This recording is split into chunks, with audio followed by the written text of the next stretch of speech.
Today's episode is brought to you by the Vegas Beer Guys and the Sounds in Cinema podcast. Everything sequel contains explicit language.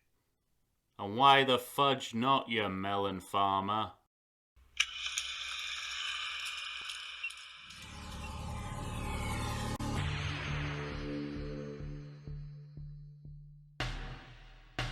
Hello and welcome to the Everything Sequel podcast. This is a Ghoulies edition. Today, we're talking Ghoulies 4. My name is Michael Shantz of the How Dare You Awards. Joining me, the man who's ready to arrest me, Tom Stewart of Lonesome Whistle Productions. Say hello, Tom. This looks like a good place to get a ride. The hookers? Now, how can these playpen reading, hooker screwing ghoulies not know that this is a double entendre? They say it completely innocently, completely straight. It's for the viewer to interpret the double entendre.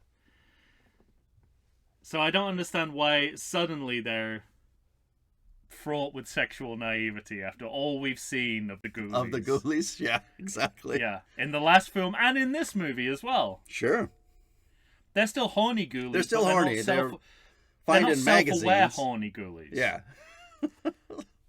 They don't know that they're making sexual puns.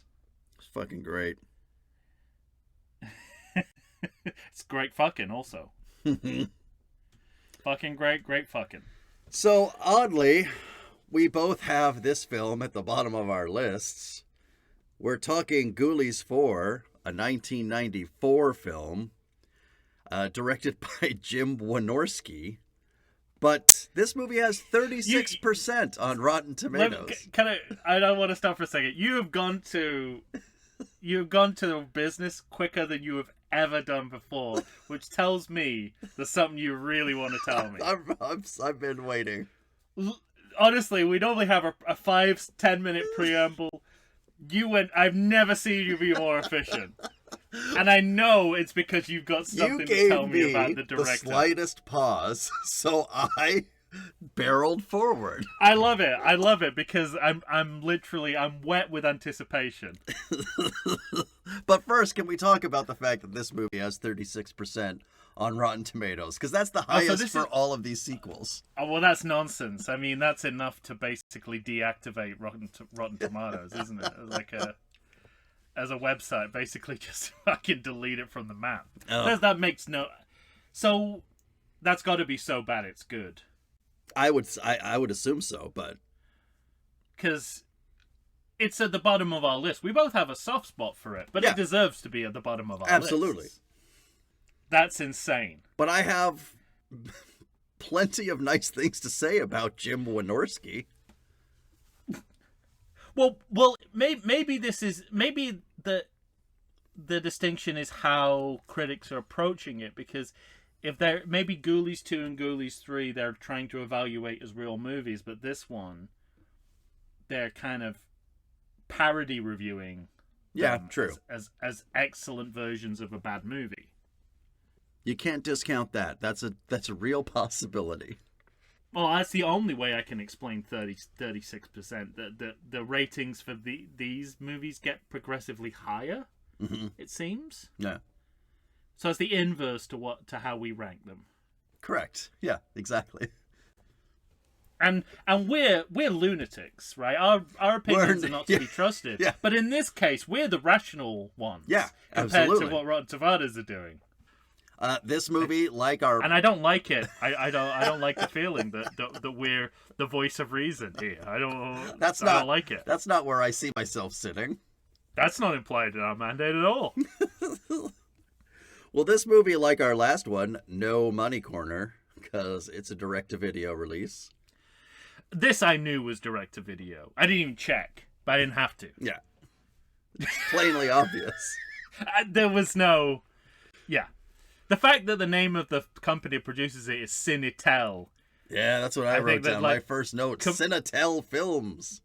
They've combined the words cinema and television as one kind of hybrid genre. It's like, oh, okay. made for video, is what they're telling me. All right, now here's what I wanted to get to. I can't wait. I've mentioned him twice. His name is Jim Wynorski. Jim, it sounds like a character from Monsters, Inc. Go on. How many films do you think Jim Wynorski has directed? 2. Way off. Oh, well, I knew it was either going to be really high or really low. So, 450. That's high. 110 films on this man's credit. 110. Now listen. Over what period of time? I know you loved my follow-up questions. I'd have to. I can look it up myself. I got Ghoulies 4 in my IMDb. All right. Carry on. You carry on. I'll look that up. Now, here's what's funny, because when I see 2 of these movies, I think to myself, "Hey, I've heard of those movies.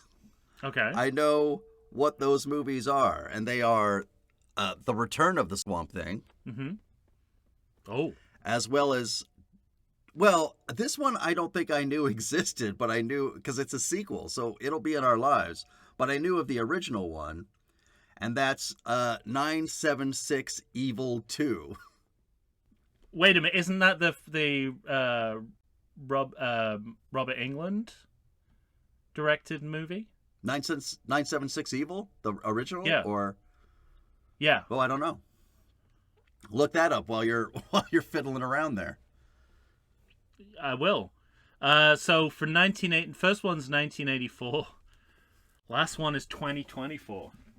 What, the 976 Evil 2? No. His last movie. So Okay, Wynorski, yeah. So let's. Oh, and That's I don't 40 years. I don't want you looking too closely at any of those movies. Okay. What? Chopping Mall? We talked extensively, I think, in the ranking episode about the look of this movie. Yeah. And that it was definitely directed on porn stages, probably. Now, does this have anything to do with a movie called Sexy Nurses? So we've got... I'm going to get off this because I want you to tell me. Here are some of Jim Wynorski's other credits. The Blair Wench Project. 1, 2, and 3. Oh! We got Alabama Jones and the Busty Crusade.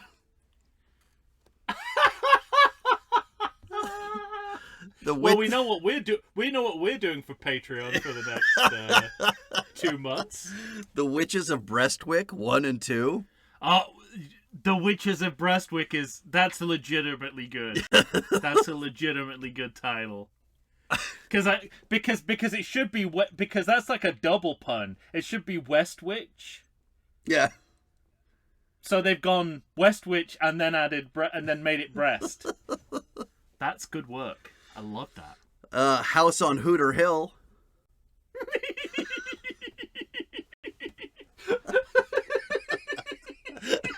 I want whatever busty dominatrix that runs the house on Hooter Hill to have a little Vincent Price style mustache. Yeah. Sexapede.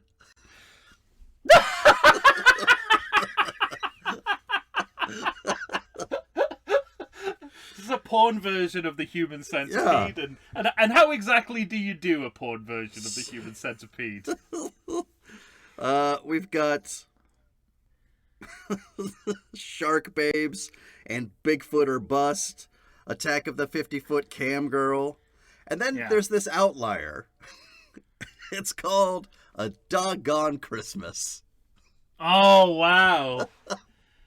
And I thought to myself, every director's gotta have a Christmas movie. The producers just never looked at this man's credits and let him direct A Doggone Christmas. Christmas Story being Porky's. Christmas Story, Porky's, same director. Yeah, that's true. Bob Clark. Black Christmas. Along with Black Christmas. Not a Black Christmas. Well, that's fantastic. How good is that? I love the fact that the title I picked out was the laziest one, Sexy Nurses. It's not even trying, is it? Sexy Nurses. Yeah. But the Witches of Brestwick. Delightful. is one of the best porn parody titles I've ever heard. Well, that's, I mean, the movie that stands out to me is Chopping Mall, which is a kind of cult classic. Mm-hmm.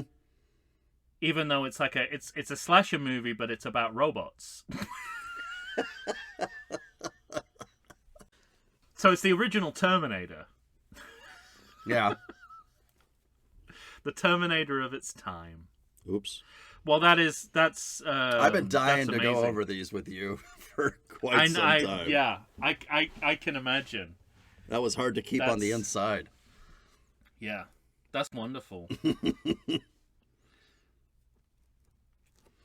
All right, so, like we both said, we start with Cinetel Films. Cinetel Films, a wobbly videographic production logo of many colors. Mm-hmm.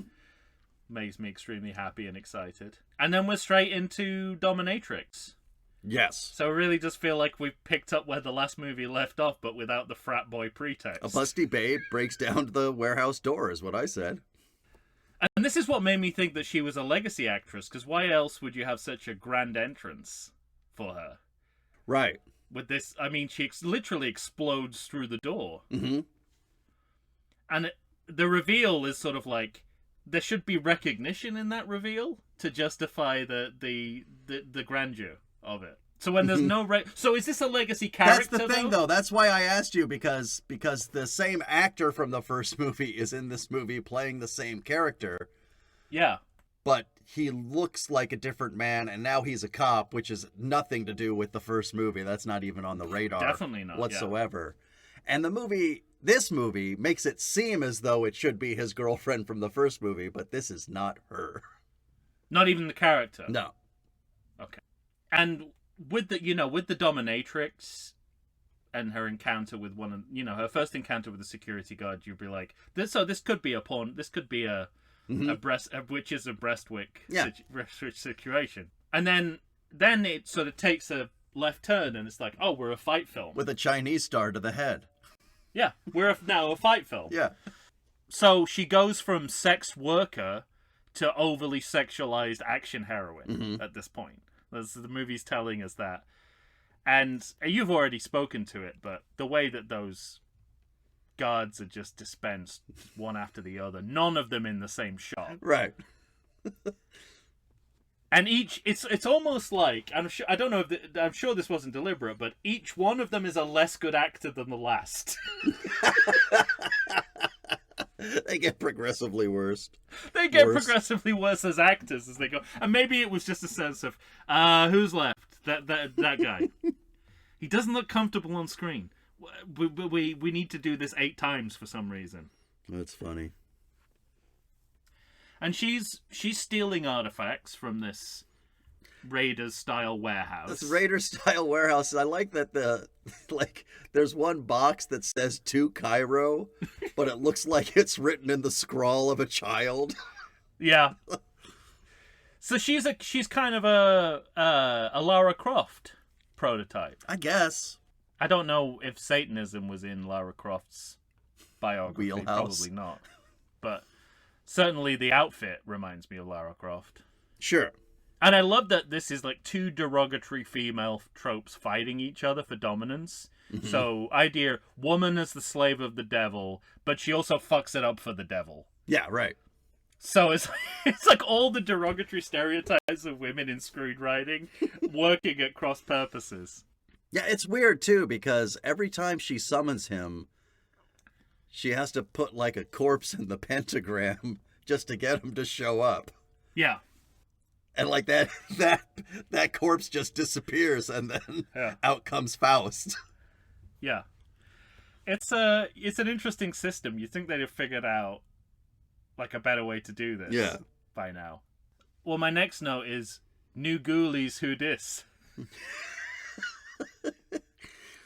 I don't think it helps that, because I think we know Tony Cox as an actor.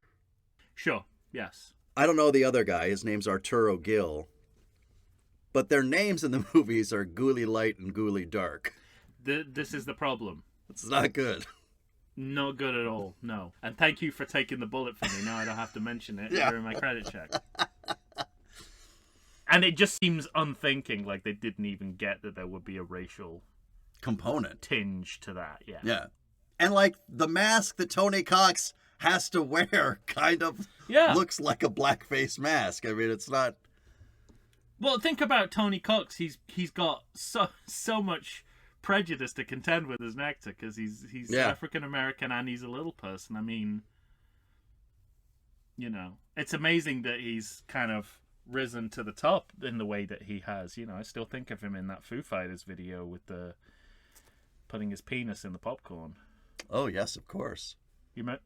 No, is it there's a Foo Fighters video, is it Learn to Fly? I don't know. Where he's like on a date in a movie theater and a woman like puts her hand in the popcorn and like Mickey Rourke style from Diner? Yeah, exactly. And one puts a hand in the popcorn, she looks him in the eyes, and then he does this little face. It's hilarious. Jingle All the Way, I guess, is one of his most famous movies. Anything else that you know him from? Isn't he in The Bad Santas? Oh, is he Bad Santa rather than Jingle All the Way, or is he both? Can't be the elf in both. I think he's Bad Santa. Now that you mention it, I don't think he's in Jingle All the Way. Because that's Sinbad. I'm not saying he's playing the Sinbad role. I think I know. He's an elf in that. Carry on. But it's at the time when I'm gonna get out only of one African American is allowed in your movie. I'm gonna get out of this list of porn movies, and I'm gonna go and talk about and look at Tony Cox. But carry on. Well, the Ghoulies appear with the requisite "we're not an Oz" joke. Mm-hmm. And then we discover all of this is our cold open.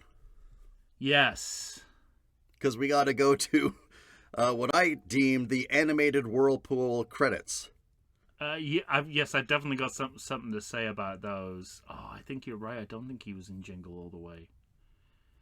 He's in both Bad Santa movies. Yeah. Damn it. Hate it when you're right.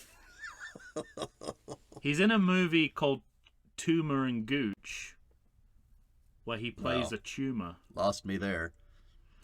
Anyway. Yes, so... Well, first of all, I mean, we've got to talk about the redesign. Yeah, I mean, it's just... So, the official reasoning is that Cinetel Films couldn't afford to use the puppet props to the original Ghoulies, which makes me think, like, they didn't even have to rebuild them, like they existed, but they couldn't afford to get them. That's what that makes it sound like. I mean, as I understand it, so what is it depends what puppets they're trying to use, because if they're trying to use the ones from 3, that's 4 years ago. But puppets degrade really quickly. I mean, that's true. Like the Star Wars Yoda was like unusable. Mm-hmm. Basically, by the time of Return of the Jedi, you can see that that puppet's already degrading by Return of the Jedi. Luckily, Yoda's dying, so he's dying, so it's okay. Fits perfectly. But the eyes don't work on that Yoda puppet, and that's like 3 years later. So it might be a case of like there's always some money, and you have to allocate some money to rebuilding them. But all of this is to say that they absolutely could have found money in the budget to do something other than this. Well, I think they could build new puppets. Yeah. Less good I think puppets, I mentioned... but puppets nonetheless. Yeah. I think I mentioned in our ranking episode that they could have taken some money out of the car chase budget. Yeah, exactly. But then I also saw... like, imagine the money they forked out for some of the... For I mean, how many locations are in this movie? Oh, so many. About 10 convenience stores, a mansion for the asylum. Yeah. I mean, it doesn't have that feel of a low-budget movie. A sewer system. Where it's all taking place in 1 or 2 rooms. Right. They have so many fucking locations. And LA locations as well, which are not going to, they're not going to be the cheapest. It's not like they're not doing this in Eastern Europe, right? Well, but to go back to the car crash thing... I forgot that I had read this note that I don't know to what extent, but it says it reuses the same haunted car crash sequence from 976 Evil 2. Okay. So they might have just literally repurposed all that shit from another movie. Okay, yeah, that makes sense. That he also directed. Yeah. So if they didn't use the money for that Uh-huh. car crash, then they really were. I mean, I don't have any information on a budget, but That makes sense. Maybe it is Cruel Jaws style yeah. footage lifts. I mean, they're certainly willing to lift footage from other movies. Oh yeah. Even in this series. Well, that's the weird thing about this movie is, I mean, we're not there yet, but there's that guy. What's his name? Michael Cifio, the guy that's Art Carney. Mm-hmm. Yes, I know. So in the Art Carney in the sewers. He's Art Carney in the sewers, but he also does that same exact impression in the movie Transylvania Twist. I've never heard of that. So that seems to be like a bit that he's done. Uh-huh. What is that from Transylvania? Is the scene from Transylvania Twist then? I'm starting to think that none of this No, movie, I don't think so. There's no original footage in this movie at all. Well, it seems Wynorski is constantly using actors and things from his other movies. That's the Roger Corman way. This is the 11th time it says that he cast Ace Mask in a role. And as of 2019, he's cast him in 12 different movies. Wow. Is he a Witcher breastwit? Oh, fuck. He must be way down on the list. I didn't even write down Ace Mask in my notes. He's like his good luck charm. Yeah. Is this Greg Gunberg or... But it's like, this says, he's the doctor. Bruce Campbell. He's the doctor. It says Ace Mask plays a character called Dr. Rochelle. He also played a character called Dr. Rochelle in both Not of This Earth and Return of the Swamp Thing, and all three of these movies were directed by Jim Wynorski. There's no original footage in these movies. It's all cobbled together. Yeah, I don't think so. Yeah. We've solved that mystery. Maybe they didn't have money for anything other than little people in Halloween masks. But yeah. What it means in world is the Ghoulies get progressively more human as the movies go on. Yeah. So they become verbal in the last movie. In this movie, they become people. They become people in this movie. So if this series kept going after Ghoulies 4, would it just be like, "Hi, I'm Jim. I'm a Ghoulie, and it's just a regular guy." I think that's be you and me. It'd be "Hi, I'm dressed Jim. exactly as we are now. I'll be your Ghoulie for this movie." Yeah. And now it's just one. Because we've kind of started with 5, we've gone to 3, and now we've just got 2, so it'll be 1 next time. Yeah. Well, my note, you mentioned the titles and the swirly Yeah, what's your titles. note for the animated Whirlpool credits? Well, the first one is like, my first note is the vortex in the titles would make a 1970s Doctor Who episode feel proud of its graphic achievements. And my next note is simply, out of focus, ? Yeah, me too. And I think I can say with confidence, these titles are too long when you only have swirls to look at, right? Correct, at that point, yes. You've crossed the line from title graphic to screensaver.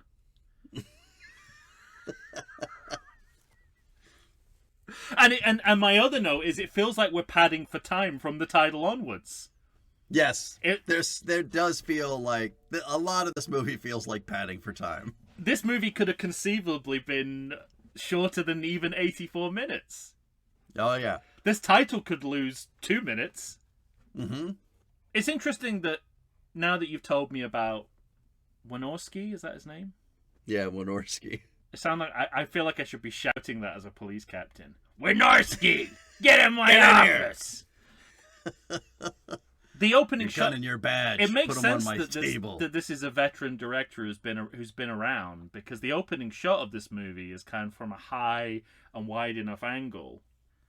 Now, originally, had the movie not unfolded in the way it did, with several scenes inside convenience stores following it, I would have assumed that they were at a high and wide angle, because no one who ran the convenience store would need to know the shot ever happened. That there was a movie being made. Yeah, right. That it was at enough of a distance that they didn't. But clearly, they're allowed to be in these locations because they're in them repeatedly and inside and outside. So, I think this is just like this is the best shot that I can think of doing. Yeah, sure. From a high and wide establishing shot of this character in this milieu. And I don't say the word milieu lightly. We're talking about Ghoulies. But we don't open on our hero. We open on his partner, who's on the telephone. Yeah. But I can't remember laughing out loud as quickly or as loudly as when he gets in the car and our hero just pulls a gun on him. What we're used to, because having been woken up from his nap. My next note is lazy cop comedy. Yeah. So instead of good cop, bad cop, we've got loud cop, quiet cop. Yeah. And so this is a question I wanted to. This is a dilemma I had at this point of the movie, where I didn't know whether to ridicule the movie or whether what they do in this scene should be done in every movie. About exposition? Exactly. Now, so basically they point a gun Getting at the someone. new partner stuff out of the way? Yeah. So they basically, and this happens throughout the movie. Same note. Exposition happens when people turn a gun on someone. And part of me is like, that's ridiculous. And then the other part of me is like, why don't we try that in other movies? Right. That would actually be kind of great as an exposition device. Just randomly turn a gun on someone and they're like, I'm 53 years old, I'm a divorced man, I got 2 kids, just... Yeah, he's like, I'm your partner, we met yesterday or something like that. And I thought, I have all the information I need about these 2 cops. It could even be something that, as it grows as a device, audiences could suspend disbelief. Like, you wouldn't even have to make it make sense in world. It could just be like, this is the exposition gun. Whenever I point it at someone, they'll only speak in exposition. When I take it off them, like the conch in Lord of the Flies. When I take it off them, they're not allowed to do exposition anymore. And audiences would be like, well, as long as I've got as long as I'm in on the bit, I'm fine with it. So, I wrote down that. I guess the character's name's Jonathan Graves, right? Peter Liapis, our hero, our legacy actor, our legacy actor, hero cop. Yeah. I said he's doing his best Clint. I said he's doing his best Clint impression. Mm-hmm. Well, it's got the squinty eyes going. So that basically, and it seems like this is a director who just transfers whatever he's doing to whatever genre he's working in pretty easily, and it's kind of the same here. Like, it's all the elements of a police procedural here, and in the NYPD Blue, Hill Street Blues era of the genre. So hungover cops who aren't very good at their jobs. Yeah, they're so not good at their job that when he stops this liquor store robbery, we forget that they were on stakeout watching a building. Yeah. That is clearly now alerted to their presence, that they've started a gunfight out on the streets. Oh, and what a gunfight. A series of mini explosions. Yeah. This is where I wrote they spent most of their budget on explosives. Yeah, I mean, it's ridiculous. Indeed this isn't from Sexy Nurses or House on Hooter Hill. Remember that shootout scene for House on Hooter Hill? I always thought, that's Jim. I always thought that didn't belong here. Yeah, I know. I thought that's why I'm repurposing it here. It kind of stood out in that movie. It fits more in this one. And although he's always flexing the same muscle, because these shootouts seem to go on forever, and it's always, well, so long as I step out of the aisle, we'll watch the aisle get destroyed. Yeah. But it's shot well. I mean, it actually is shot well, where I think to myself, this guy can handle action pretty well. Oh, yeah. Wynorski. There's no issue. Whether he's lifting it from his other movies or not. Yeah, right. He's still the director of those movies, so he can clearly handle action. But, even like the archetypes of 90s cop drama, the female captain, the rookie cop, the hard-boiled partner, it's all the elements of police procedurals, but in the cocoon stage. Mm-hmm. Like, literally just a sketch of those to kind of get us, to kind of make the movie happen. Well, because all the writing has sketch-like... Just enough to make the movie happen and no more. Well, all the writing actually seems to have sketch-like tropes itself. So it's not even just sketch like barely an outline of a character. It's like sketch writing, you know? Yes. Sketch in both sense. You have the buttons. You have like clean up on aisle 4 after the big shootout kind of a thing. All of those kind of components. Yeah. And again, it's another Ghoulies movie with a premise that stands by itself. There's no need for Ghoulies in this movie. Nope. More than ever before. More than ever, we're Ghoulie free here. Yeah. Yes. Well, we go into the sewer. My next note is that we go into the sewer, which is sort of toilet adjacent.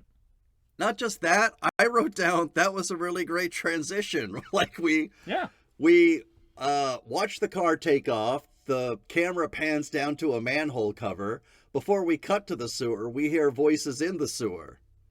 Mm-hmm. That's all pretty good. Yeah.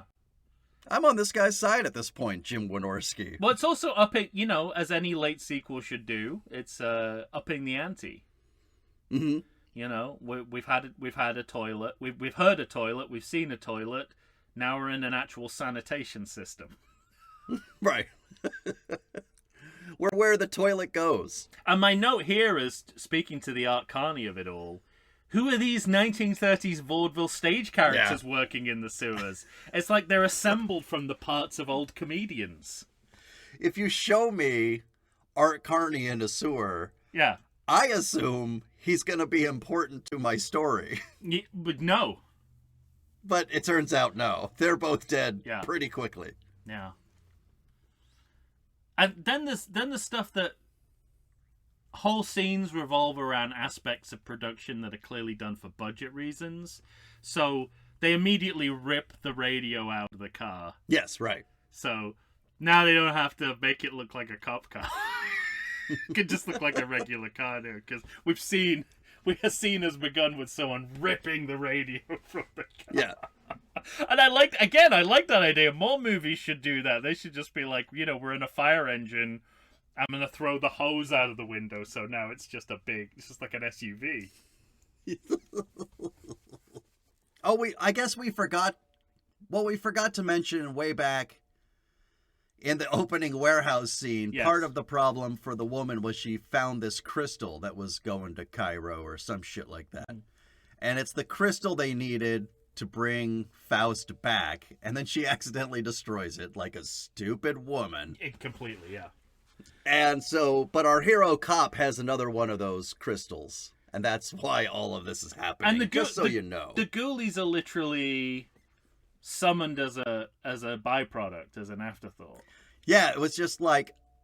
And it comes with some Ghoulies. It's with a side of Ghoulies. Yeah. This crystal comes with a side of Ghoulies. It seems to me that if you summon Faust with a crystal, but you fuck it up, he disappears and Ghoulies appear. Well, they even say, don't they, this is the guy who summoned us. Yeah. How either of them would recognize the other, I don't know. Because Exactly. now they're little people in Halloween masks, and he's a cop with a different haircut and look. I was so curious if you... obviously we're not to a flashback yet, but did you know immediately? Yeah, I did. Okay. I thought they wouldn't flaunt that in quite the same way if it wasn't the same actor. All right. They wouldn't have shown him. Because he looks so different. Yeah, but they wouldn't have shown him. They would have shown just the Ghoulies. Yeah, that makes more sense. All right, why don't we take our first break and then come back? Yes. I think we've gotten further than I ever thought we would. Just for bookkeeping purposes, I want to point out that obviously Wynorski is an established porn director, and it shows in lots of different ways. One of them being the running theme of fetishes. So obviously, when the first thing you see is a dominatrix, you're already kind of setting the fetish table. You're primed. You're primed at the fetish table, and pretty soon we're talking about handcuff fetishes. Yeah, right. About how he tried to handcuff his ex. His boss, ex-girlfriend. Yeah. So, 20 minutes into the film, we've had 2 references to different fetish cultures. just want to do it for bookkeeping purposes. Let's take a break. Steinmann, step aside. Let me introduce you to Wynorski. Yeah. Wynorski's more Steinmann than Steinmann. Fucking hold my beer. You know, as true today as it's always been. You know how, it's been said again and again, Wynorski is more Steinmann than Steinmann. Yep. Even though nobody outside these closets would know what we're talking about. Why would they? Yep. That's just part. That's a t-shirt, just part of the free shit you get here on the Everything Sequel podcast. These magical connections. That's our t-shirt, isn't it? Wynorski is more Steinmann than Steinmann. Do you imagine wearing that shirt? What's that mean? Yeah, it's like, is that a sports reference? All right, we'll be right back right after this.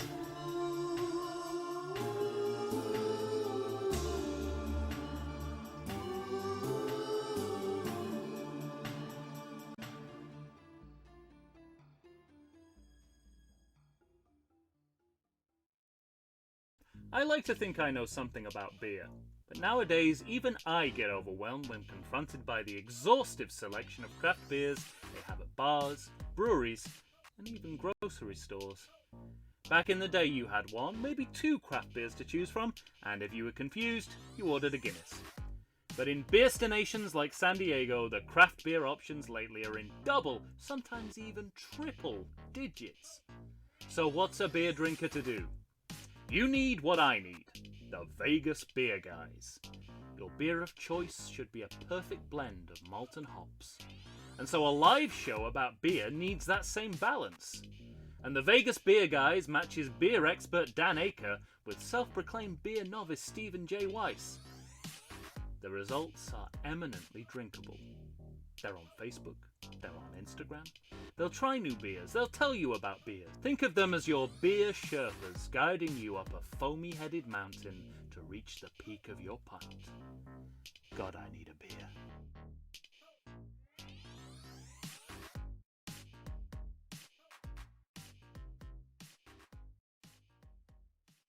And we're back, ladies and gentlemen. Tom and I are here discussing the classic Ghoulies 4, the 1994 film directed by porn mastermind Jim Wynorski. Yes.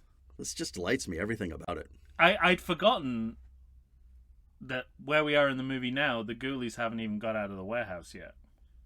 They're still in there. Because they're stuck. Yeah, they're stuck in those paintings. Well, that's it. So the pretending to be paintings moment is my next note. Because that's that. Yeah, because our hero's driving back with his captain / ex-girlfriend. Yes. That's when they're talking about their relationship and the handcuffs and Mm-hmm. all of that kind of kink. Yep. And then they get back to the warehouse. There's like a new woman there. Oh yeah, she's the curator. Yeah. And then our ghoulies are watching the whole scene with their ghoulies into shoved through paintings. Do you think, so what porn movie do you think she was a cast member of? House on Hooter Hill or? Yeah, right. I'm gonna go Sexy Nurses. She's got a sexy nurse vibe about her. Mm. Don't ever make that noise again. I don't know. Could have gone Bear Wench. Oh, the Bear Wench Project. Yeah. That's smart. Yeah. Which two? Anyway, before. But literally, I wrote down in my notes, this movie has a porn film quality to it. Yeah. Well, and also, they've not thought through the ramifications of the redesign of the Ghoulies, because the pretending to be a painting moment would have been a funny bit back when they were puppets. Mm-hmm. But now they're humans. It's redundant to the point where they have to actually hold the frame of the painting with their hands, so their fingers are on the outside of the frame. Sure. So no onlooker would think that there were an image in the painting because their hands are outside the frame. But as puppets, well, maybe you don't notice. the puppets could have got away with it, not these guys. Yeah. Well, clearly no one notices. These two police detectives I know. Jesus. Yeah, and it's weird because the Ghoulies see the crystal on Graves' neck. Well, this is where they recognize him. Yeah. This is the thing. I thought this had all happened and I'd forgotten to talk about it, but it's all happening now. Uh-huh. Yeah. But that's the other thing is, like, I didn't get the sense, like you say, that they, like, recognized him from the first movie. Don't they say something like, we used to work for him? Oh, I don't remember that. I think they just thought they were recognizing the like, crystal. like he was an old supervisor. Like he was their shift manager. I'm not even joking. I think they do say something along the lines of, hey, didn't we used to work with that guy? Punch the clock and I want you to Ghoulie 4th Street. As soon as you appear in that toilet, you make sure you clock in. Yeah. You're on the clock as soon as you appear from the toilet bowl. Well, but they do sneak into his car. Well, my next note is the flashback. This happens in this scene, right, where we see the footage from Ghoulies Prime.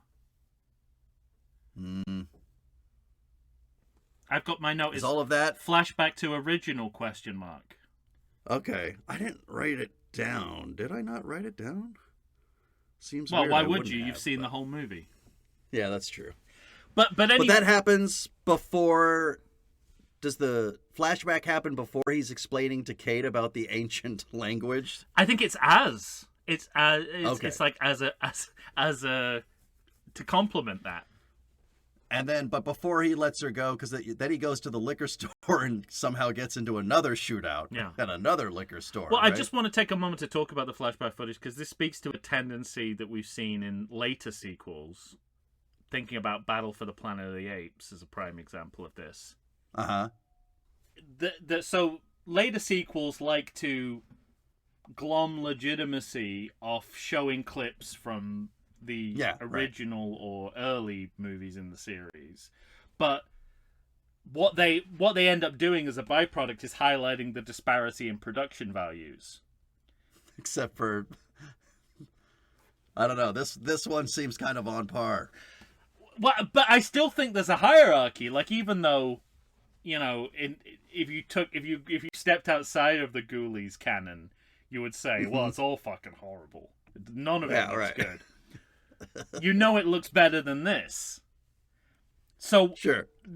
I think this is the one time you don't want footage from the original movie because it reminds you that these were once puppets, and it puts the thought in your mind of how the fuck did these like goblins puppets turn into people? These goblin puppets become, you know, Lock, Stock and Barrel from A Nightmare Before Christmas. Makes no sense. So again, I think all they're trying to do is borrow legitimacy from the original movies. Mm-hmm. But the kind of the consequence of that is it makes your movie suck even more than it did before you put the flashback in. Yeah. That's all I wanted to say. All right. So they should be you should be trying to wipe the audience's memory that this is what the Ghoulies used to look like, not remind us. Yeah, sure. I mean, it doesn't make any sense to show. Unless you do they show a lot of the Ghoulies, though, or just him? No, I mean, we see Baby Ghoulie. We see you, Ghoulie. Okay. No, we see a few Ghoulies. We see a few Ghoulies. Do we? Okay. Yeah. Yeah, then that's stupid. Because then you get into a Klingon situation where, you know, you have to, at the very least, headcanon, sometimes actual canon, why they look so fucking different from one franchise to another. From one series to another. Even though Deep Space Nine explained it perfectly well. With one line from... And they just wouldn't settle on this one line. The perfect solution in the Trouble with Tribbles episode. Oh, dear God. So, no, it's not... So, there's a Deep Space Nine episode. Honestly, this is amazing. There's a Deep Space Nine episode where they travel back in time and they Back to the Future 2 style go into the Trouble with Tribbles episode. Uh-huh. And what happens is Worf sees the Klingons from the 1960s Star Trek. Yeah. And Dr. Bashir's like, they don't look anything like you. It's like, why do you look so different? And literally, Worf just goes really sullen and says, we don't talk about that. And that's the only explanation. Oh, we don't talk about that with outsiders. That's great. And that's the perfect solution. And then they fucked around with it. They thought it became about genetic engineering and racial diversity, and they fucked it all up. Yeah. It's like, that That's is funny. how you do it. That's good. Michael Dorn deadpanning it. We don't talk about that with outsiders. It's perfect. The most Klingon response to a question about Klingons.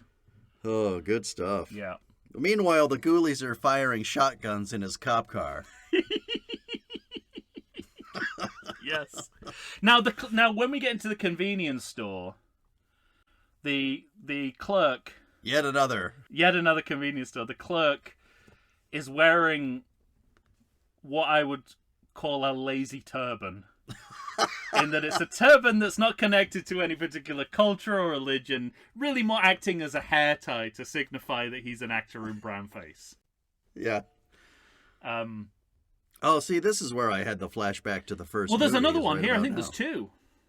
Oh, okay. At least two. Again, you got to pad it out to 84 minutes.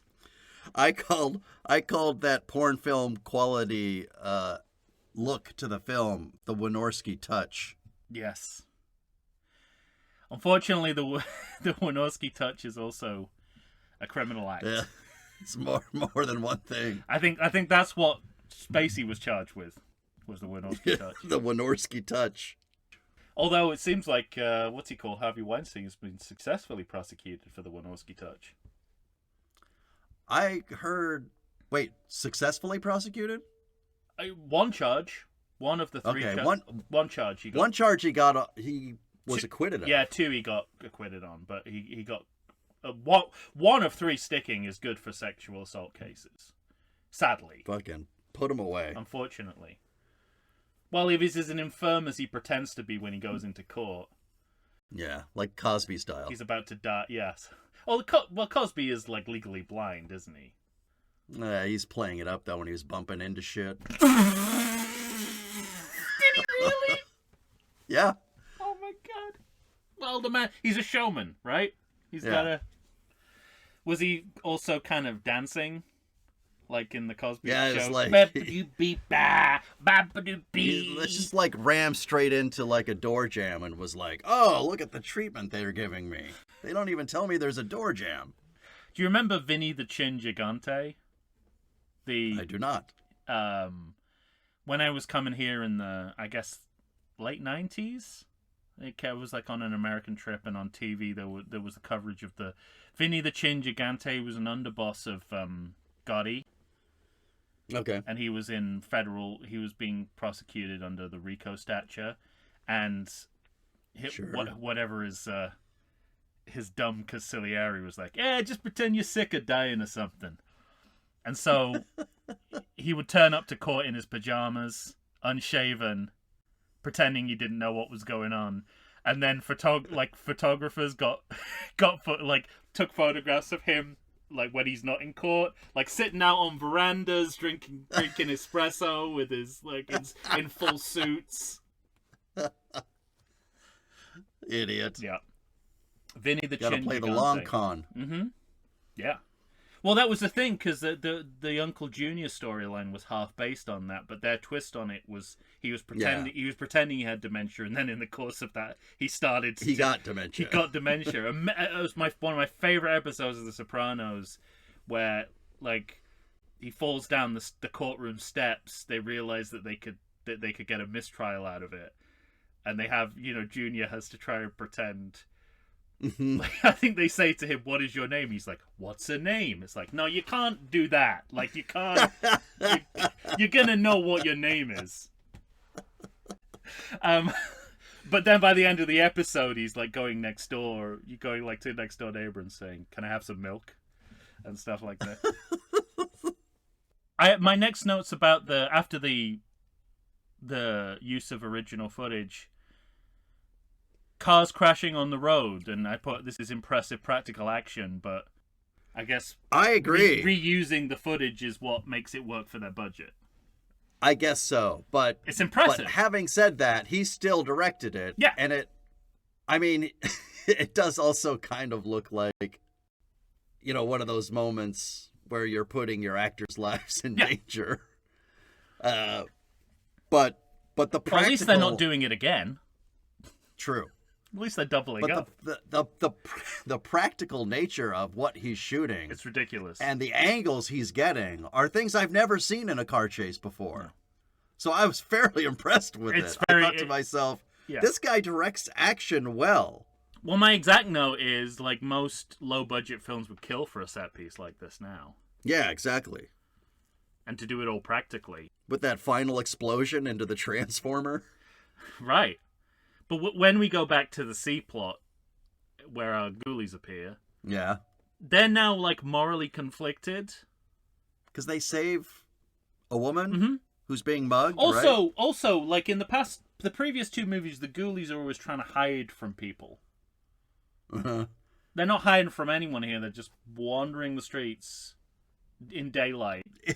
What's strange is, except for this woman that they save for being mugged, they're just walking the streets, but nobody's seeing them. They're always even if getting someone into sees shadow them, or turning a corner right before a group of people show up. But even if someone sees them, would they know? It doesn't matter. They'd be like a couple of kids.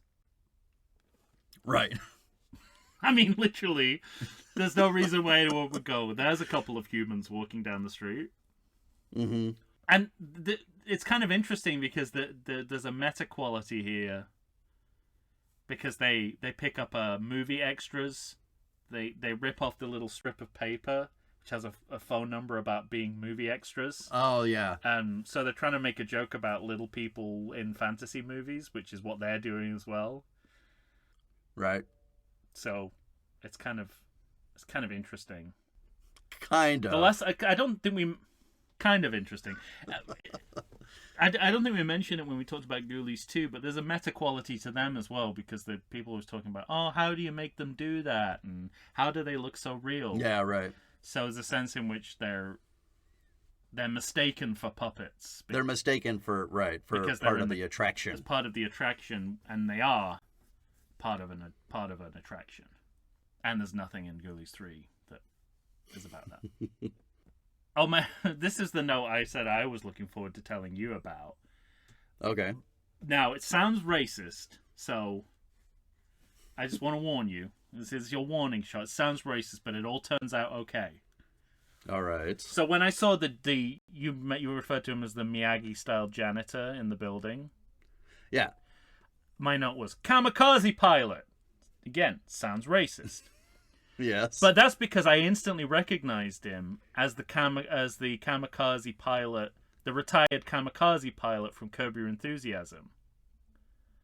Oh, do you remember that episode? Right? Yes. It's fantastic. Yeah, his dad is in a retirement home with a retired kamikaze pilot, and he's talking to his... Oh, that was so funny. He's talking to the guy's son-in-law, and Larry disputes that you could call him a kamikaze pilot.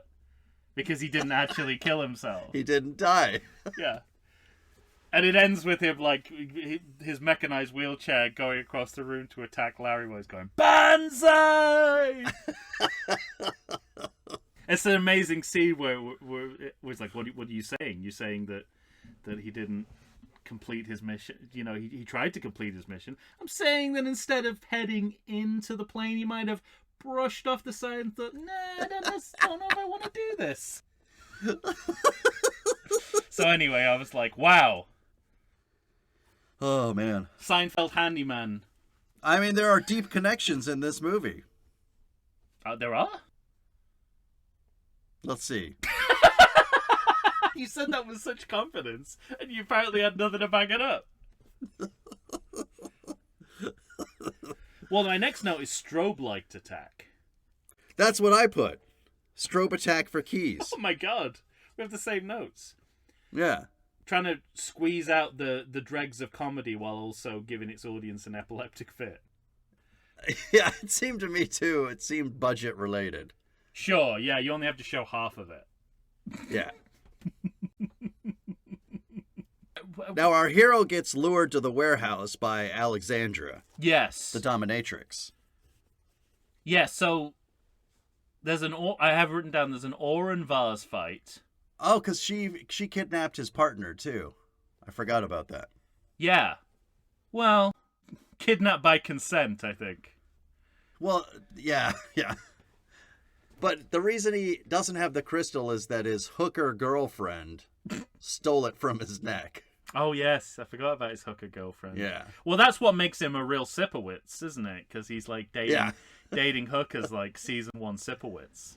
Yeah. So when season 1 in the pilot, when Sipowicz is shot, he's seeing one of his regular sex worker ladies. Yeah.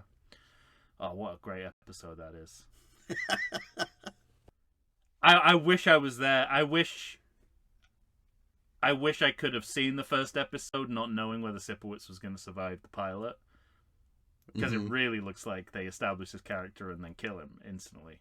Right. Which sort of you think, how is that possible? And then you only get one season of David Caruso, and he goes. It could have happened. They could have written him out of the pilot anyway. Do they kill Caruso? I forget. No, he.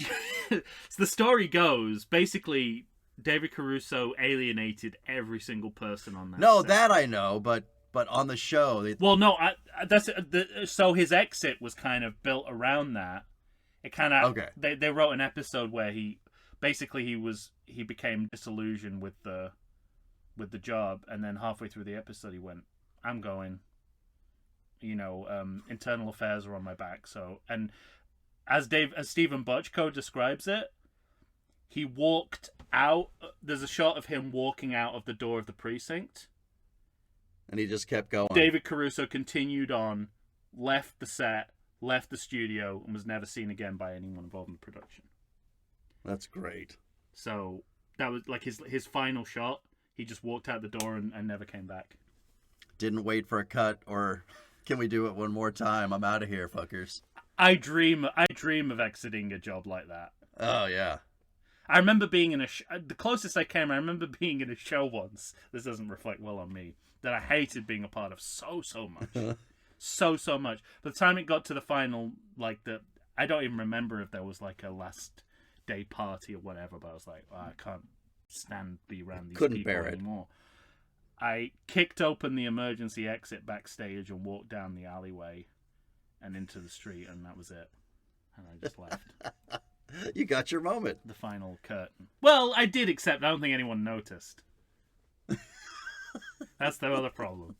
So Oren Vaz fight, which seemed like unlikely weapons to be lying around this warehouse anyway, but probably what they had to hand.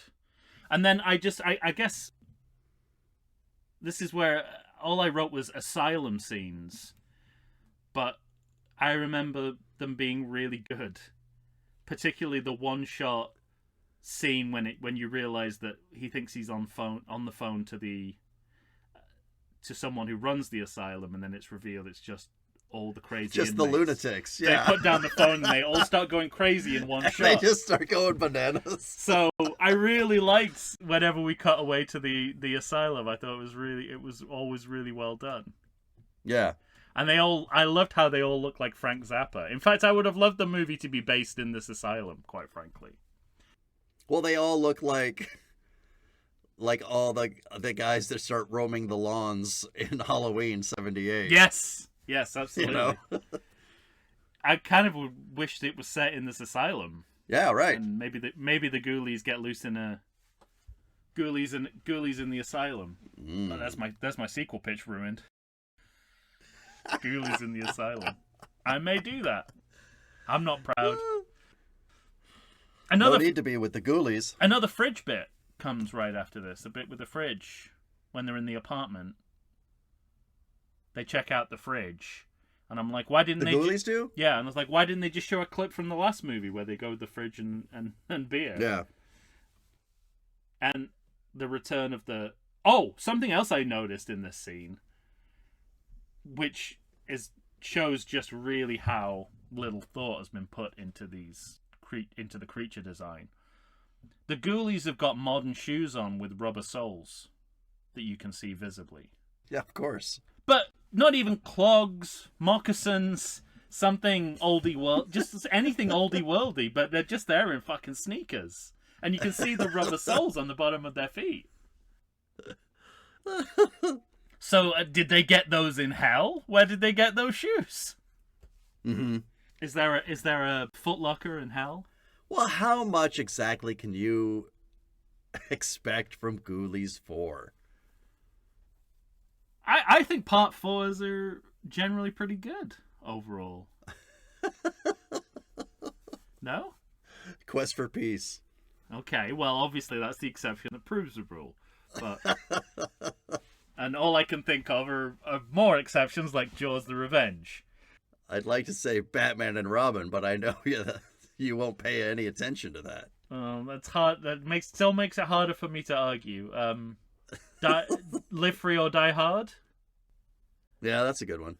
Friday 4? Very good one. Halloween 4? Excellent.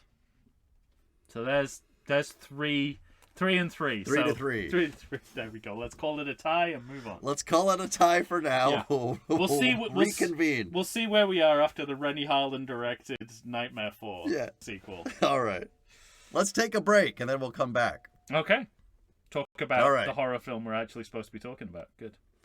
Yeah. It's good from time to time. To talk about the movie we're here to talk about? Occasionally. Agreed.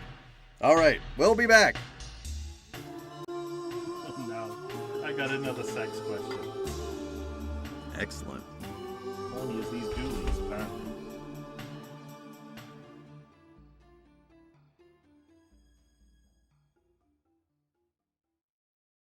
If you like podcasts like I do, boy, do I have a treat for you. You need to stay on target and check out the Sounds and Cinema podcast. Listen as your host, sound designer and music creator Tony Parham, and co-host, musical performer and sound lover Derek Hansen, D-Rock if you're nasty, and I am, discuss all things sound related to film, television, stage, and theatrical productions. They discuss environmental sounds, bioacoustics, dialogue, the nature of communication through sound, but as an added bonus, they drink beer and try to stay on target. Find them wherever you get your podcasts and listen to the pure mania of a man who can charitably be described as Doug, the dog from Up, and another man with a soothing and sultry voice trying to get that man to stay on target. That's the Sounds and Cinema podcast. Tune in and listen to the sounds they are creating just for you. And we're back, ladies and gentlemen. Tom and I are here trying to finish Ghoulies 4. No subtitle.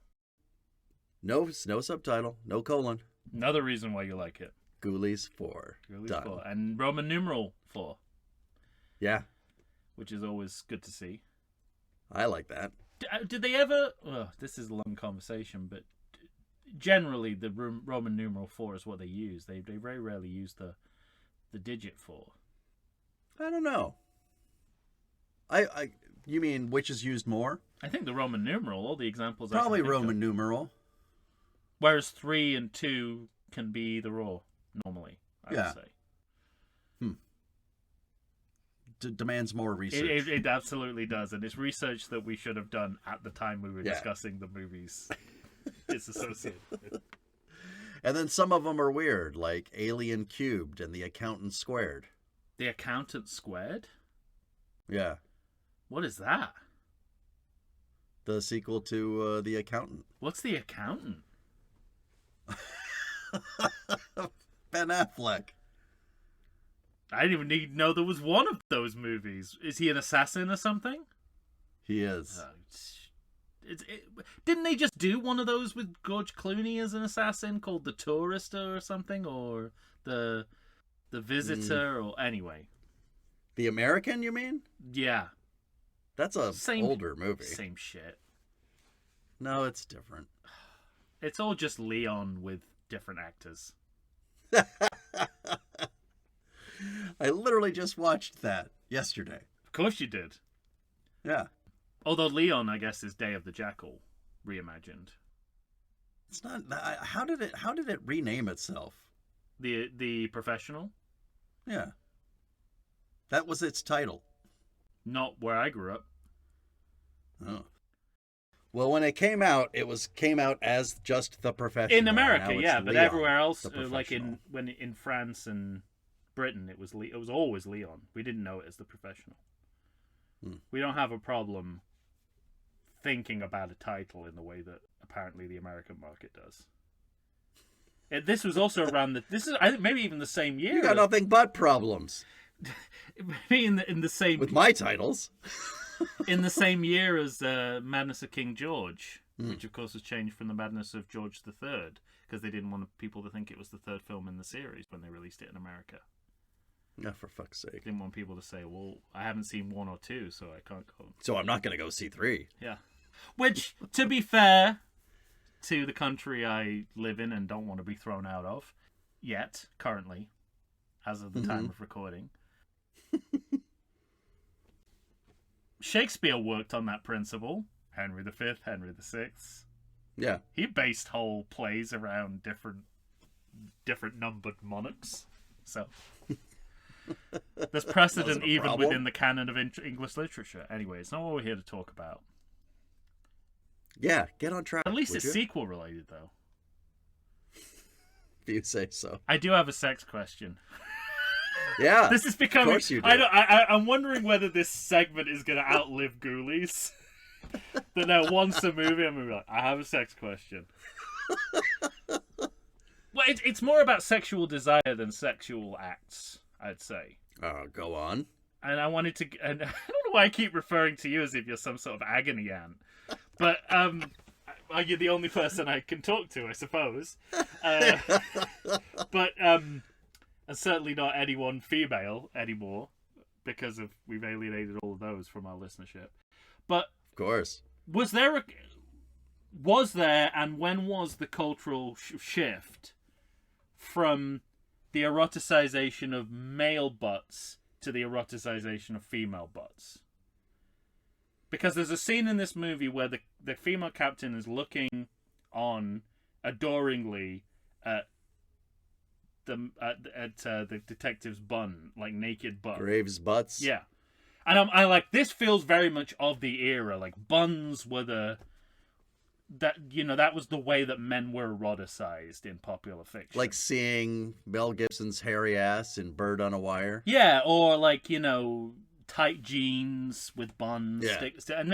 And like, as Kimmy Schmidt says, dancing is all about asses now. And, it's like women... it's kind of... And, Amy Schumer's talked about this being a kind of racial thing as well, where, the black community always had this, and then it became mainstream through, let's face it, Beyonce. Yeah. So, I don't know if you have any opinions. You stumped me.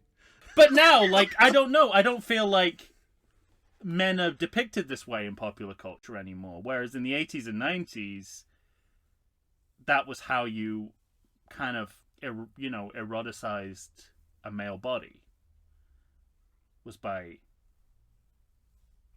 bringing out the buns. And now In popular that's what, culture, now that's, are you now seeing that's that? what women are subject. That's Yeah. kind of the eroticization that women are subjected to. I think it was always tits, and now it's ass. We'll put it back on tits. That's your contribution? Put it back on tits. No, I'm happy where it is right now. This works for me. I know. I don't want you happy.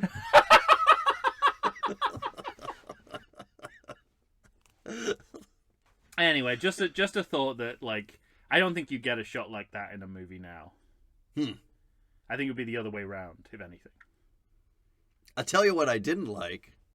Graves' hairless chest. I don't like that at all. It's like, cover that fucking shaved thing up. Interesting. Yeah, he doesn't. It doesn't seem like the kind of character who would be hairless there. Yeah. Especially if he's kind of like sleeping in his cop car. doesn't even look like he shaves it. He just looks hairless. He can't just be hairless. He must shave it. I don't know. Well, speaking of sleeping in car, there's a homeless man on the street who looks like a character from a 1920s movie. It's like, where are they getting these fucking extras from old-timey Hollywood to kind of populate the film? Well, because I thought you were going to go to why the fuck, because I have a note here that says, why is Graves so sleepy? Because he hasn't slept in days, right, by the time... But so much so that even, like, shaking him won't wake him up? Oh, well, there's got to be a plot reason why he needs to be asleep at that moment. I guess.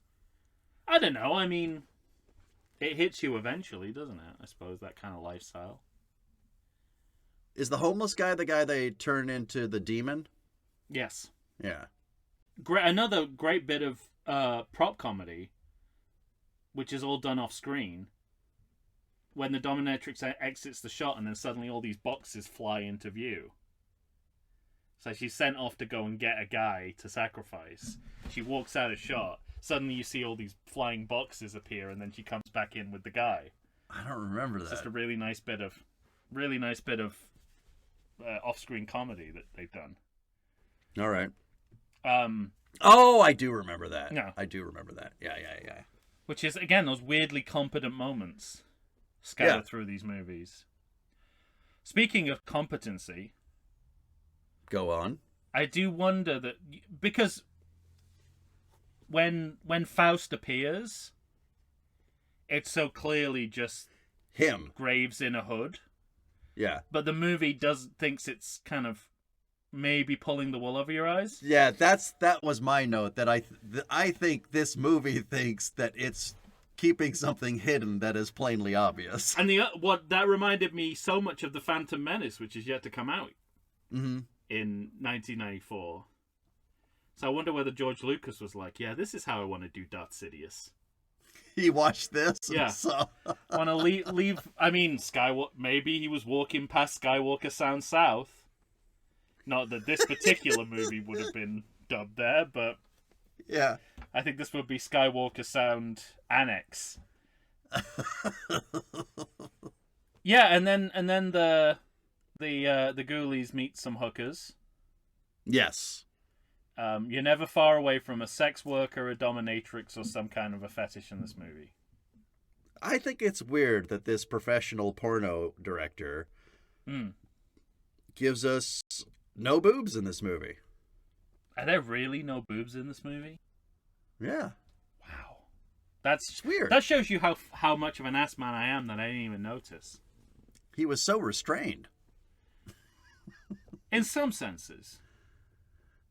Yes, in some senses, of course. Well, maybe, if you're a porn director, maybe when you're not making a porn movie, you just don't want to think about doing that. Well, there are so many times where I think, what is this guy thinking? Because he directs action so well. Yeah. But then he puts his hero into a chair, again, hairless chest, sleeping in a chair, and the camera's at an angle where you're seeing him in his socks and his jeans, and they're super close to you at a weird angle where, like, you're just seeing foot, A little bit like the crotch shot, the crewman crotch shot from Star Trek 5. And it's like every time the characters converse with each other, it feels as though they're not in the same room. Yeah. Well, maybe they're not. Maybe they're from a whole different... And they might not be. I don't know. But might be footage from a whole different movie. If he was as adept at just having two people talk and get character across in the way that he's adept at action... It's a really good point. This would be even more of a treat to watch. Even more of a treat to watch. I love the qualifier there. Still a treat to watch, but it would be even better. Yeah. This would be the cherry on top of the cake. Well, we get into... This is where I in the notes I have, we go full on into the asylum. Yeah, me too. Which has a... I mean, you haven't seen Darth Marenghi's Dark Place, but it reminded me a lot of... The slow walking around the asylum reminded me a lot of that. Mm-hmm. For those of you who don't know, including Mike, Garth Marenghi's Dark Place it's a mockumentary about a fictional, like a made up horror TV show from the 80s that never made it to air. And so it's structured around like talking heads interviews and footage from the actual show. And in one of the talking heads interviews, the guy who wrote it says anything that wasn't dialogue was considered for slow motion. And that's what it feels like here. Because our episodes were consistently running about 5 or 10 minutes short. That's fucking great. I really feel that the way that the pace that the characters are walking around the asylum, Absolutely, is trying to hit that 84 target. Well, and there's a moment here. Does the movie get faintly Bond-like when Jonathan's fighting the large Asian gentleman? Yeah, right. He has an Odd Job feel. Yeah, he does have For a second, I was like, is that Harold? What's his name? Sanka? Not Harold Sanka. Harold. Oh, the guy who played Odd Job. I don't remember his name. He is in a horror That's your movie, job. I know that one is my job. Also, I'm trying to like the woman who comes by, who's the patient. Was that supposed to be a delusional Marilyn Monroe? Because she looks a little bit like Marilyn Monroe. She's talking like Marilyn Monroe. She's in an asylum, so I'm wondering if this is an Ethel Merman situation. Oh, yeah. From Airplane. Yeah. Everything's coming up roses. It's one of my favorite jokes from any movie. So good. He thinks he's Ethel Merman, and just cutting away to Ethel Merman jumping out of bed doing a full number. Comedy at its best. Yeah. So anyway, maybe I'm doing more work than the film, but what was that guy's name? Bongo? He fights Bongo? Bongo. Sort of Son of Mongo? It's Son of Mongo, I think, is the implication, yeah. Candygram for Bongo. I suppose it's a blessing that this movie begins and ends with women confidently beating up their male assailants. I think we've turned a corner in female representation. Right. You know, let's put aside for a second how they're dressed. Sure. And how kinky they are. And just focus on the fact that leave room for the good work they have done. They're beating however off minimal. the men. They're beating off the men in 2 different ways. And all the while, the Ghoulies are just like, you know, they're just sort of hanging around Kyle on the peripheral, like just outside. Kyle MacLachlan in the closet in Blue Velvet. Velvet. They're hanging out the outside of the story. So much so. I mean, this is where I made the Rosencrantz and Guildenstern notes. It's like, I'd like to find out what they were doing while all this was going on. Yeah. Because Cassandra's going to make Graves say the incantation. Mm-hmm. Because he's trying to save his hooker girlfriend, right? Yes. But Kate, his ex-girlfriend, is on the way. Mm-hmm. Captain Kate, yeah. Captain Kate. Dun, dun, dun. Now I understand that. There's also, it's funny to me that, and this movie was all filmed on location in LA. Mm-hmm. And they talk about being in LA. Yeah. With the movie stuff, but here they're like, only in LA. Does one of them say only in LA? Yeah, right. And I'm like, wow. Like, again, most low budget movies are now, you know, they're made in South Africa or, you know, one part of the world posing for another. So the idea of a location specific movie is one thing, but to actually identify that location as the city it is, mm-hmm. it's something that you don't have the luxury to do in low budget movies anymore. Right. You know? Like I said, you know, way back at the beginning, I think film is missing something by not having these kinds of movies. Yeah. It's like a what can you achieve mm-hmm. with the basics? If you have all the basics in place, you can produce something. Right. I mean, this movie feels like it's made for $1 million or less. Oh, that sounds high. But when you think of all the locations and everything. Yeah. I mean, before, when I thought they had filmed the car crashes stuff for this film, Yeah. I really thought that's pretty impressive, But still, I mean, it doesn't feel like it's cutting corners. yeah, right. I mean, it does in certain aspects. Obviously, the thing that it's cutting corners on what matters, which is the Yeah, Ghoulies. that's true. That's true. But I know in what you another mean. Like like when you say that, that makes Yeah. total sense to me. That it's a corner. In one way, it feels cornerless, like they've cut all the corners. Yes. But in other ways, it feels like they haven't cut any corners. Yeah. They give you a full ride for your money. Well, they've cut corners when it comes to the Ghoulies, but the movie isn't interested in Ghoulies. So it doesn't matter. So the audience doesn't need to be interested either. Sure. You just have to accept these are the Ghoulies now, Mm-hmm. and then the movie is enjoyable. If you can get past that, you can have a good time. If you can't get past that, this movie has nothing for you. Sure. If you can't get past, I guess I don't know how hardcore Ghoulies fans must feel about this movie. Are there hardcore Because Ghoulie fans? They're barely in it, and they're not the Ghoulies they know. Yeah, right. I mean, I guess they're surrogate Ghoulies in a sense. Sequel surrogate Ghoulies. Yeah, yeah. It's like, they're James Franciscus's. Or what's another great surrogate that... We had another have? one recently, didn't we?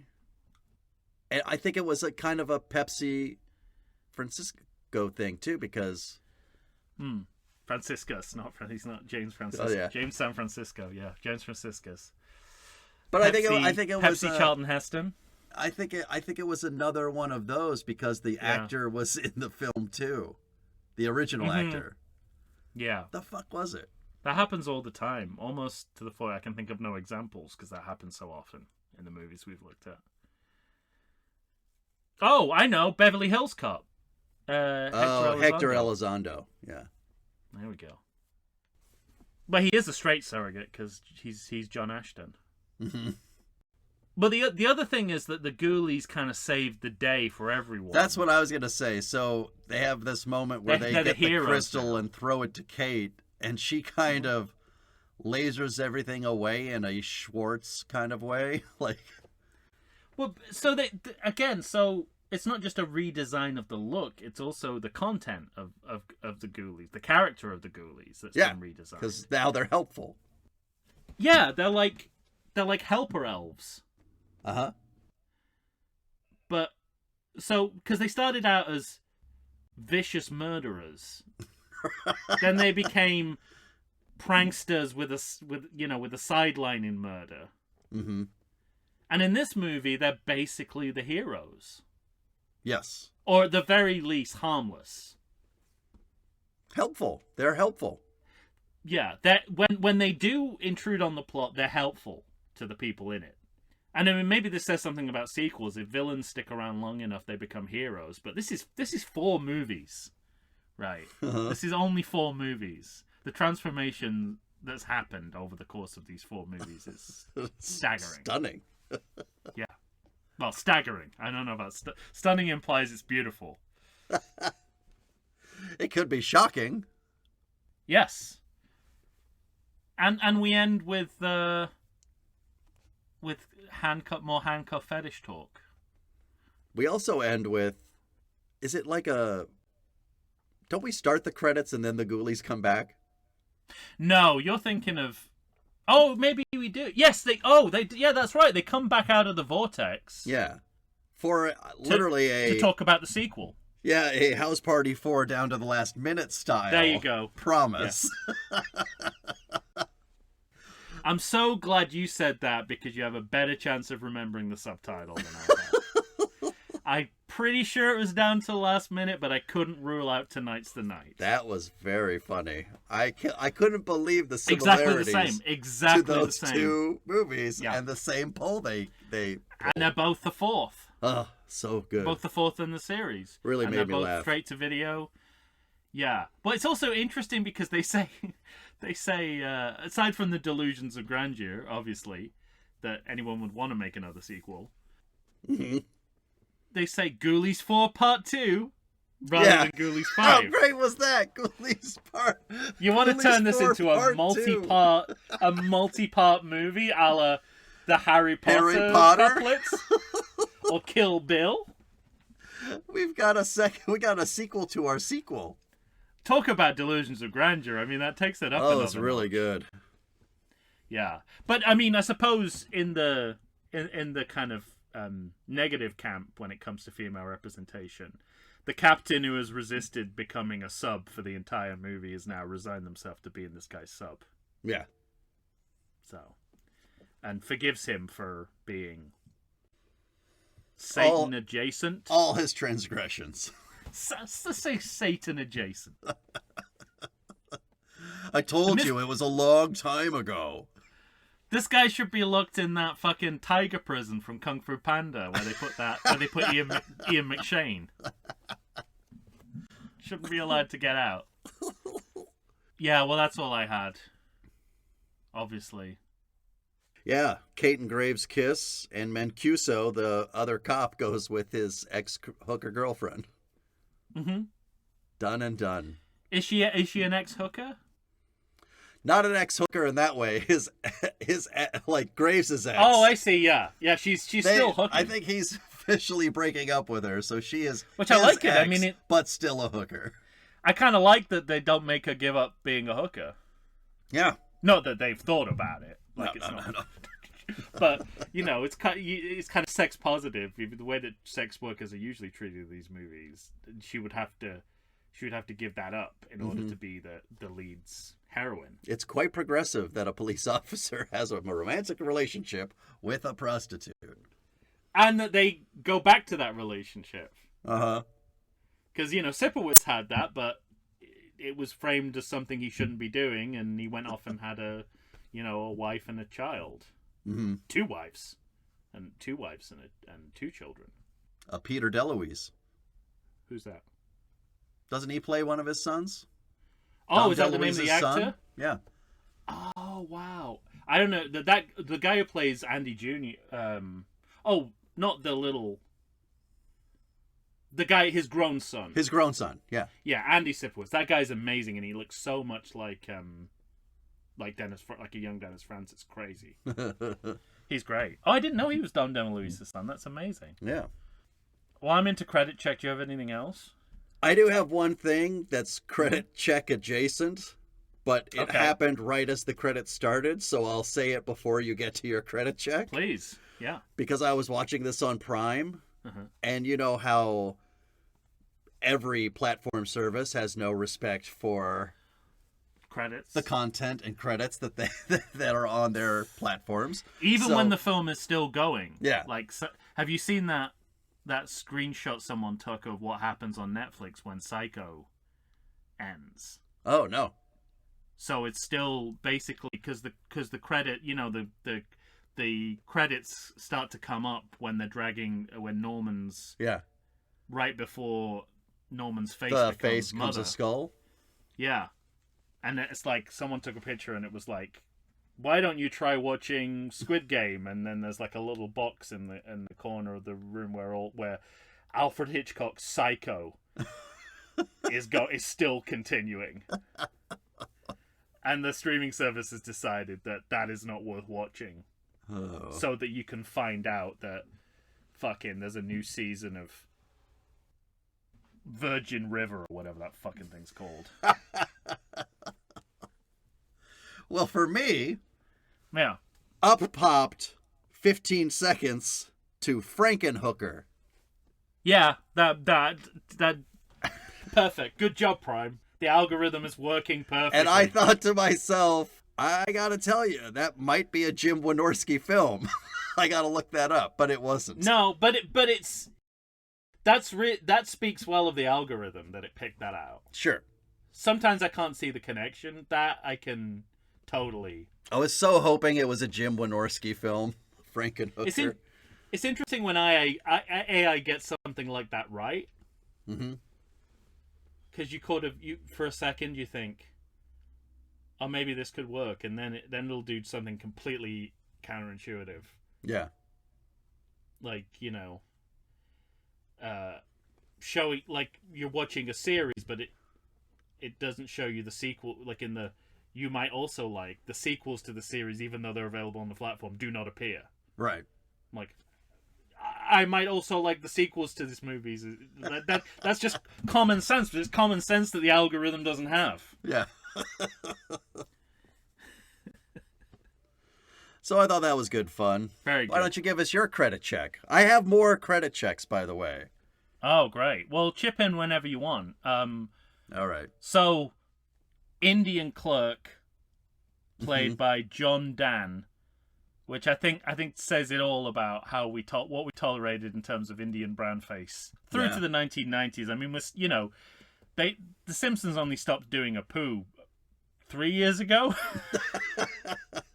something like that. To the point, and only because Hank Azaria went, "This is too rich for my blood." Yeah.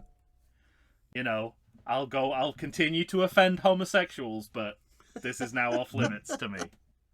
So one of the asylum inmates are listed as crazy inmate. Yeah, I saw that. So I'd be so pissed if I was that actor, because there's no way the audience could figure out one crazy from another in that fucking Looney Tunes of an asylum. Electricians Michael Flanagan California is in quotes as a nickname, and Jason E. Lord Meat is also in quotes. Now, EE or EA? Jason E, the initial, Meat. But meat, MEE or Oh, sorry, MEA? I thought it was a legitimate question to ask about basically any part of that name, where the E's and the A's are. That's so true. Sorry, I couldn't pin it. It's like, is he talking about the fact that it's Jason rather than Jason? Whether the E is an initial or part of the word, or is he talking about MEAT or meat as in animal flesh? All right. So I was wondering. Also, I've never seen the nickname at the end of the name. Yeah, like me this. either. It's always in the middle. So, are these nicknames or alternative last names? Like, do they call this guy Michael California or Jason Meat? Like, how... J-Meat, what's up? Hey, I like the idea of Michael California. What, didn't James Spader play a character in The Office called Robert California? Yeah, that sounds right. In The California part, I don't know, but... Those later seasons of The Office, my God. Yeah. It was like... Basically, they might as well have put Jar Jar Binks in there, for all it mattered. You know what I remember thinking, though? I remember thinking, James Spader is the guy. They should make him the guy. Because he's so completely different. And I thought he was so funny on those couple of episodes that he did. And he was in, what was it? But he did Boston Legal. Yeah.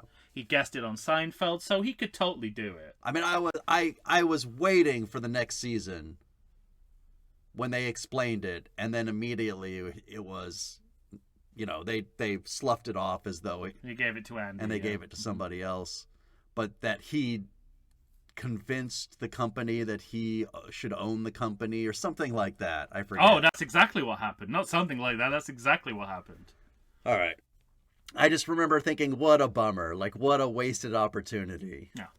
They were, I think they were hedging, hedging their bets. They didn't want to replace Steve Carell. Yeah. So they wanted to come up with it's the Happy Days problem, isn't it? Of like, what do you do? If Ron Howard leaves Happy Days. Yeah. So they had that guy, what's his name? The actor who was playing the English teacher who became like another lodger. So it was essentially a second Fonz. I don't remember. He was played. Oh God, he was played by someone that I saw in a movie recently. Huh. Anyway, Well, go on. ahead. Well, I can't look it up because I'm doing the credit check. Special effects by Class A Special Effects. Just because the company says it about themselves, there's no need to believe it and hire them. Yep. No need. In fact, it's suspicious that they put that in their name.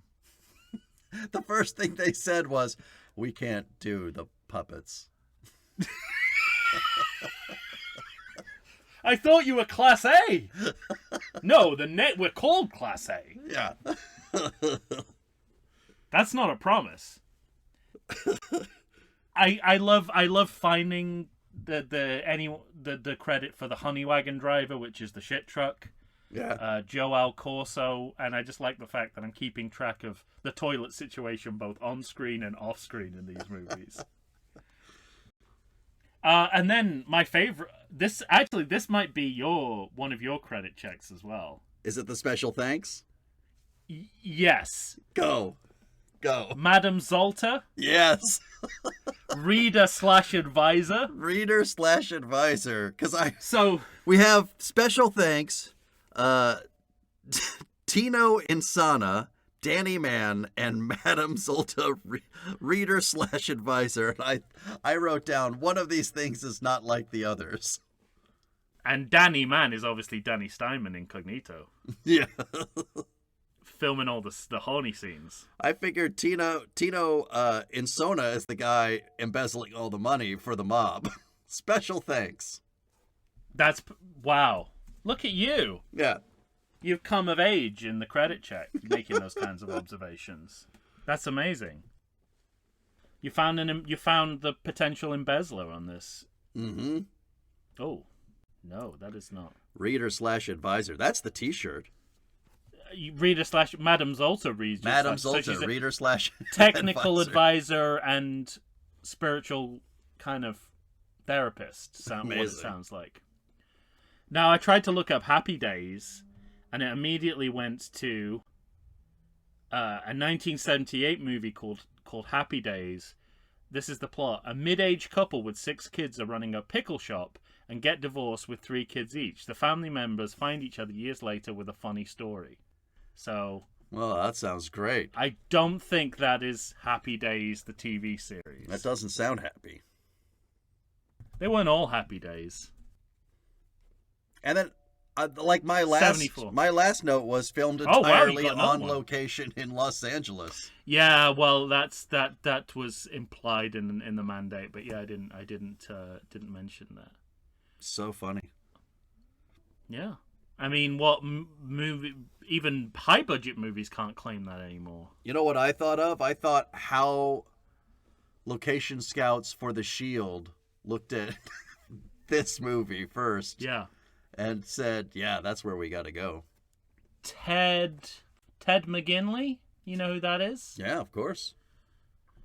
Well, he replaced Ron Howard in Happy Days. Oh. He played a teacher at the school who became I do vaguely remember that. So... Yeah, he's Revenge of the Nerds, Ted McGinley. Revenge of the Nerds, yeah. I'm trying to think, what did I recently see him in? He's in Shrinking. Yes, I saw that he was in Shrinking, which is interesting because then you've got like American Graffiti and Happy Days in the same show. Yeah. So the John Larroquette show is Married with Children, right? Wasn't he? Yes, yeah. He was his friend in Married with Children. Sports Night, he was in that. He was in Sports Night. I think he's also Sorkin's used him a lot because he would play occasionally on The West Wing too. He'd play I don't know, like a television talk show host. You know, the one where Sam fucks up the interview with Emily Proctor. Vaguely. And everybody's going to get popcorn because they're saying that Ainsley Hayes is kicking his ass. I just remembered the name, Ainsley. Didn't we talk about that on the last episode? I think so. Well, I've named her in this episode, so there you go. There's some serial continuity for you throughout these episodes. Maybe we'll remember the names of someone else in future episodes. Yeah. Well, is that it? I could ask you the same question. You rounded out the credit check. Yeah, absolutely. That was good stuff. That was great. Do you want to do this segment from now on? No. Okay. Damn, I thought I could. It feels like a curse. I need to, like a monkey's paw, I need to pass on to somebody. No, you're very good at it. I barely pay it any mind. So you, apparently. No, So are you, apparently. Don't mistake this one time for... Yeah, I think this is more that you're interested in Ghoulies 4. Usually I just claim I see something about bugs and then can't find it. That's true, yeah. Well, that's what I mean about you've really come of age in your credit checking. I'm talking as if this is somehow a known skill. Even though it's invented by us.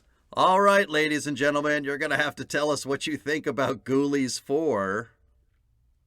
Is it a 36% Rotten Tomatoes movie, or is That's it so even close higher? to 50%, which would like make it a half decent movie. Right.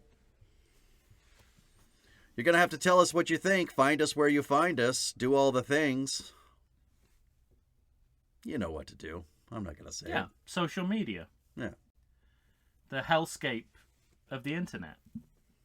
Be sure to rate, review, and subscribe to this podcast. Then share it with a friend.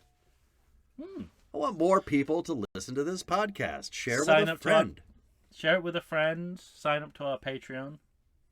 Absolutely. If you like Mike's fun photoshops, let other people know about it. Ghoulies was hard, I gotta tell you. They came out great, though. Okay, good. Had a lot of compliments already about those Ghoulies. Nice. And I like that you know, and before you did them, I requested a Ghoulie, and I found out I got that Ghoulie. I don't know if that was by accident or design, but I think I'd already done it. I was very happy with my Ghoulie. Nice. Well, what more can you ask? And also, sadly, it made me look like, my face does kind of fit in there. Well, my face definitely fit into round. Oh, well, your face Ghoulie. and body. Yeah. Fucking fit. In fact, I didn't even notice that it wasn't the baby Ghoulie. Oh, I'm not that jacked. He's only jacked in the... Is he jacked in Ghoulies too? I think he's still jacked, yeah. Maybe not quite as much. I wonder whether they just had to save on latex. Yeah, I don't know. Yeah, he looks like Brad Pitt in Fight Club. The first rule of Ghoulies is that you do not say the word Ghoulies. Yeah. The guy who trained Brad Pitt for that movie and then trains other actors for movies, and he's like, so at the beginning he's always like, have I told this story before? I might have. But he says, what do you want to get out of this? And almost invariably they all say, well, I want to try to look like Brad Pitt in Fight Club. And before they can even finish the sentence, he goes, let me tell you something. You're not going to look like Brad Pitt in Fight Club. Yeah. It's only Brad Pitt. You have told the story, and I probably responded back to you that I included interviews with that trainer in an article I wrote about anorexic bodies in Hollywood movies, talking about The Machinist, Dallas Buyers Club, and Fight Club.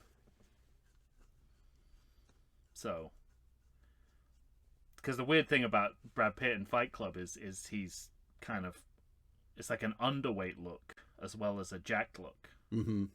So it was creating like mixed aspirations in male body image, male body image. Yeah. All right, little bonus content for you there, everybody. When you hear us next, we're going to be pitching sequels to this nonsense. Yeah. What will the Ghoulies look like in our... We're literally allowed to do anything. You may have got a glimpse into... Yeah, I mean, we talked about just making them regular people. It's perfectly possible. I can't wait to hear what you've got in store for us. Well, I wonder, you could go in different directions, could you? You could make them regular people, or you could go in the opposite direction and they would just be walking genitals. They would literally be Ghoulies. I like it. Well, look forward to that. For Tom Stewart of Lonesome Whistle Productions, Michael Shantz here. I'm from the How Dare You Awards. Like I said, we'll be back next time pitching sequels. Say goodbye to everybody, Tom. Ease up, Dirty Harriet. Now, the only other time I've heard Dirty Harriet is in a little known sequel, well, a very well known sequel called Miss Congeniality 2. as said by Michael Caine. Dirty Harry. So did they get there first? Guess so. Yeah. I saw the Miscongeniality movies for the first time ever about a week or so ago. Oh, really? Because in my hotel, I was recently in Canada, in French Canada. And you have to watch them by force? No, but there wasn't much English on the TV. There wasn't much like English speaking content. A lot of French. A lot of French, but the Miscongeniality movies were being shown back to back in English. And the first one, at the very least, was a delight. Yeah, it's pretty funny. Shatner's fucking hilarious. He's very funny in that. Michael Caine too. Yeah. Candice Bergen, honestly, right? Candice Bergen, yeah. Yeah. The fact that you have Shatner doing a spoken word song over the kind of chaotic finale. Yeah. I was listening to a podcast the other day that was talking about what are you going to do when, like, how will you react when William Shatner finally dies? Yeah. And I've already kind of planned how I'm going to handle it in terms of, like, social media. Okay. In the sense that I'm going to make everyone feel bad about how they mocked him over the years for his bizarre life choices. I'm pointing out basically what he has achieved as an actor. Sure. Which is monumental. Agreed. There's no other... he kind of created a legitimate archetype out of one character. And then he played that archetype differently in 6 different movies. Each time with a different interpretation of that. There's no actor like him. Get on that soapbox, baby. Yeah. So you better when he dies, it better be just respectful moments of great acting from William Shatner. I don't want to see any fucking Rocket Man. I don't want to see any fucking Priceline shit or Bran Flakes commercials. Give the man the respect he deserves. He was just on Colbert with what's his name? The space guy. I recognize I would say he is the space Neil guy. deGrasse Tyson. Neil deGrasse Tyson, okay. Because they're doing something together. Oh, interesting. Yeah. But to just see him so full of life, and he's fucking 93 years old. It's kind of incredible. Although I try not to get drawn into him as a person because he's a fucking lunatic. Yeah. And he alienates everyone. That was clear. Yeah. I think at one point Colbert said, for you to not be able to let Neil deGrasse Tyson get a word in, that's hard. Yeah. Well, also, one of the anecdotes I learned on this podcast was that he did the record number of guest appearances in Columbo. I think he did 3 or 4, maybe. Different Columbos as different characters. And in one, Walter Koenig was in the episode with him. And Walter Koenig apparently said that Shatner never spoke to him once and pretended he didn't exist. God. Like, refused to engage with him at any point during filming. They weren't in any scene together. Yeah. But when they were together on the set, Shatner would act like he didn't know him. It's weird. Not really. Everyone on that show hated him.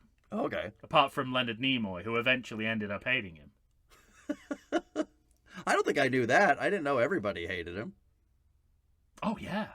He alienates everybody eventually. Hmm. Even his horses.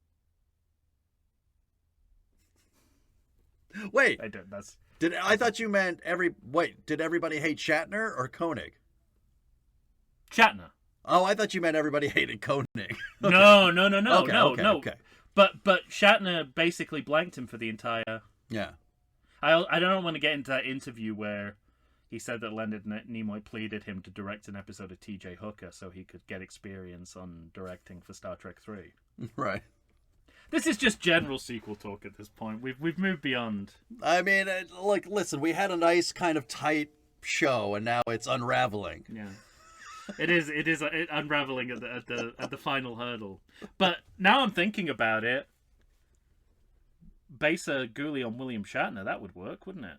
Oh, yeah, I like that. He's got the head of Baby Ghoulie already, I think. Mm-hmm. Yeah. He looks like Baby Ghoulie grown up. With hair. Grown man Baby Ghoulie. All right, we'll end on that. Thanks for listening, everybody. We'll be back.